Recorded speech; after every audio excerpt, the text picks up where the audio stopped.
ಒಂದು ಅಂದಾಜಿನ ಪ್ರಕಾರ ಇದೇ ಈ ಬೆಂಗಳೂರು ಈ ಕಲಾಸಿಪಾಳ್ಯದ ಏರಿಯಾದಲ್ಲಿ 83,000 ಸೈನಿಕರು ಇದ್ದರು ಅನ್ನೋದಕ್ಕೆ ಆಧಾರಗಳು ಸಿಗುತ್ತೆ. ಅವಾಗ ಟಿಪ್ಪು ಸುಲ್ತಾನ್ಗೆ ಹಣದ ಅಭಾವ ತುಂಬ ಇತ್ತು. ಏನಾದರೂ ಮಾಡಿ ಈ ಹಣನ ಹೇಗೆ ಒದಿಸೋದು ಅಂತೇಳಿ ಅನೇಕ ವ್ಯಾಪಾರಸ್ಥರಿಗೆ, ಅನೇಕ ಸಂಘ ಸಂಸ್ಥೆಗಳಿಗೆಲ್ಲ ನೀವು ಇಷ್ಟು ಕೊಡಲೇಬೇಕು ಅಂತ ಹೇಳ್ಬಿಟ್ಟು ಅವ್ರ ಹತ್ರ ವಸೂಲಿ ಮಾಡ್ತಾಯಿದ್ರು.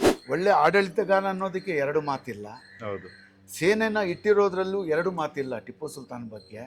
ಆದರೆ ಒಮ್ಮೊಮ್ಮೆ ತುಂಬ ಕ್ರೂರಿ ಆಗ್ತಿದ್ದ ಅನ್ನೋದಕ್ಕೆ ಇದೊಂದು ಉದಾಹರಣೆ ಹೇಳ್ತೀನಿ ನಿಮಗೆ. ಬುಕನನ್ನು ಅವನ ಪುಸ್ತಕದಲ್ಲಿ ಬರೆದಿದ್ದಾನೆ. ಯಾವ ರೀತಿ ಹಿಂಸೆ ಕೊಟ್ಟ ಅಂತಂದರೆ, ಅಷ್ಟು ಸೈನಿಕರಿಗೆ ಒಂದು ಕಾಲು ಅಥವಾ ಒಂದು ಕೈ ಕತ್ತರಿಸಿ ಅಂತ ಹೇಳ್ಬಿಟ್ಟು ಆಜ್ಞೆ ಕೊಡ್ತಾನೆ. ಅದರಲ್ಲಿ ಡೇನಿಯಲ್ ಅಂತ ಒಬ್ಬನಿದ್ದ, ಇನ್ನೊಂದು ಜೇಮ್ಸ್ ಹಂಟರ್ ಅಂತ ಒಬ್ಬರಿದ್ರು. ಇವ್ರದ್ದು ಪೇಂಟಿಂಗ್ಗಳು ನೋಡಬೇಕು. ಸೈನಿಕರು ಕೂಡ ಆರ್ಟಿಸ್ಟ್ಗಳಾಗಿದ್ರು. ಅವ್ರ ಹತ್ರ ನಾವು ಈ ಕೋಟೆ, ಬೆಂಗಳೂರು ಕೋಟೆ ಯಾವ ರೀತಿ ನಾವು ಧ್ವಂಸ ಮಾಡಿದ್ದೀವಿ ಅಂತ, ಒಂದು ಟಿಪ್ಪು ಸುಲ್ತಾನು ಯಾವ ರೀತಿ ಸತ್ತ ಆ ಚಿತ್ರಗಳನ್ನೆಲ್ಲ ಪೇಂಟಿಂಗ್ ಮಾಡಿದ್ದಾರೆ.